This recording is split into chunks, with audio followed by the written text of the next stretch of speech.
September 16, 1992. In London, the British government is preparing for what it believes will be a difficult but manageable day. The pound is under pressure. The Bank of England has already spent billions defending it. The Chancellor of the Exchequer goes on television and reassures the public everything is under control. He is wrong. By midnight, Britain will have been forced out of the European exchange rate mechanism in the most embarrassing economic retreat in modern history. Interest rates will have been raised twice in a single afternoon, from 10% to 12% to 15%, in a desperate, humiliating bid to defend the pound that ultimately fails. And one man, sitting in a quiet office in New York, will pocket over $1 billion in a single day. Not a government, not a bank. One man, one trade.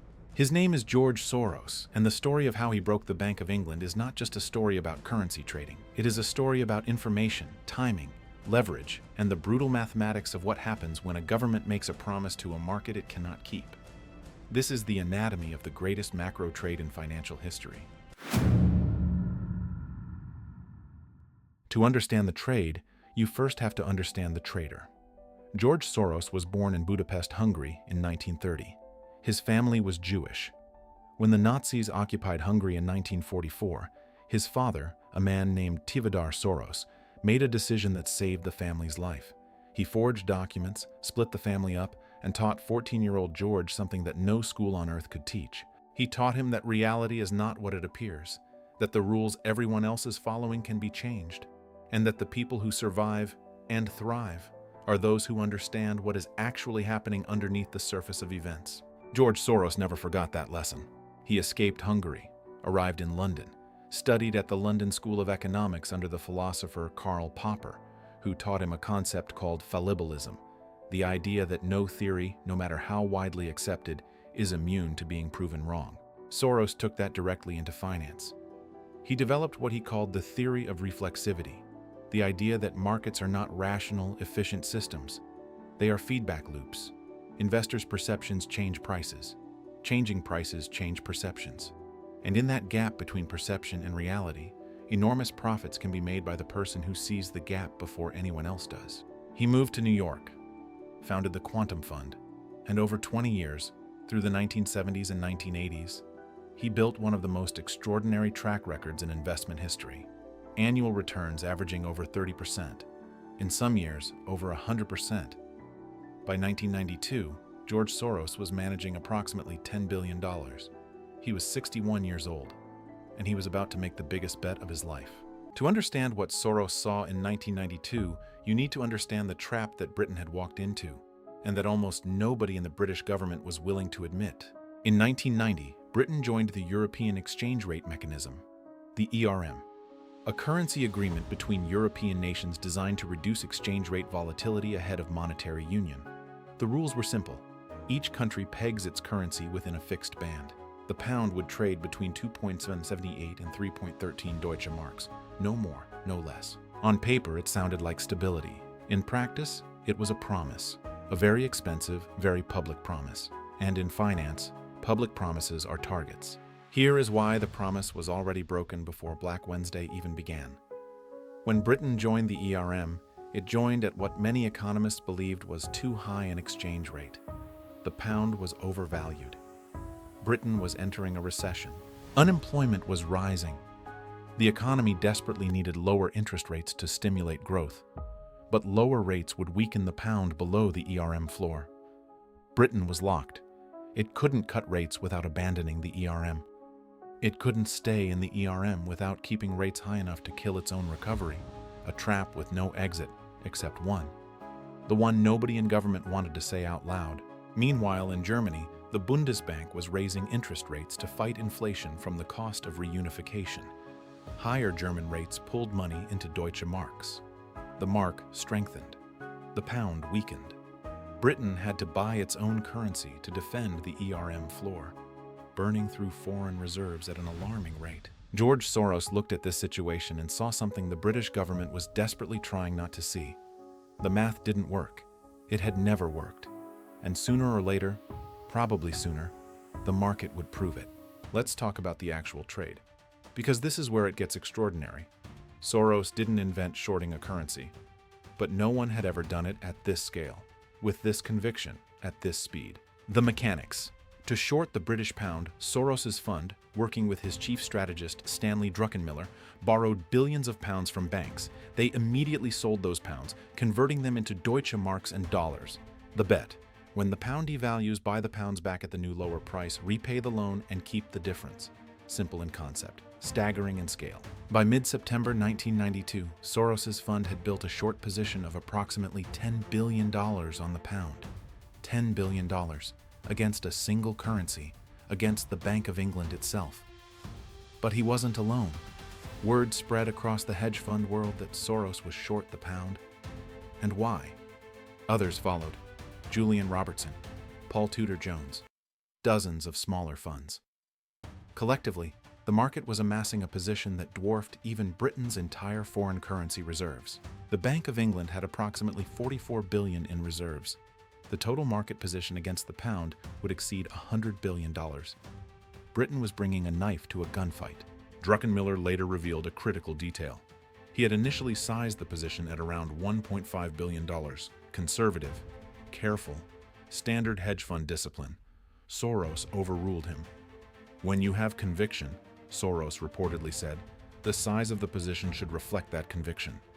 If the thesis was right, and Soros was certain it was, the return would be proportional to the bet. The position grew to $10 billion, the largest currency short in hedge fund history. September 16, 1992, London, 7:00 a.m. The pound opens under immediate, ferocious selling pressure. The Bank of England begins buying pounds to defend the floor, spending reserves at a rate of $2 billion per hour. $2 billion per hour. This is not a war of weeks. This is a war of hours. Chancellor Norman Lamont speaks to Prime Minister John Major. They agree. The pound will be defended. Britain will not leave the ERM. This is non-negotiable. At 9 a.m., the bank raises interest rates from 10% to 12%. A massive emergency hike designed to make holding pounds more attractive and stop the bleeding. The market doesn't care. The selling continues. The pound keeps hitting the floor. By midday, the Bank of England has spent over $15 billion, a third of its entire foreign currency reserves, and the pound has not moved off the floor by a single pfennig. At 2:15 p.m., the government announces a second rate hike, 12% to 15%, in one afternoon, in the middle of a recession. The market's reaction is not relief, it is laughter. Brutal financial laughter. Every trader watching understands what this means.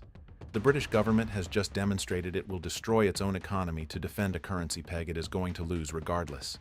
The selling intensifies. At 7 p.m., Norman Lamont stands on the steps of the Treasury. Voice steady, face gray, he announces that Britain is suspending its membership of the ERM. Interest rates will return to 10%. In 48 words, delivered to a cluster of microphones on a quiet London street, the British government confirms what the market had known for days. The promise is broken. In New York, Soros's fund immediately begins buying pounds back at the new, much lower price, repaying the loans, counting the difference, the profit, approximately $1.1 billion, in one day.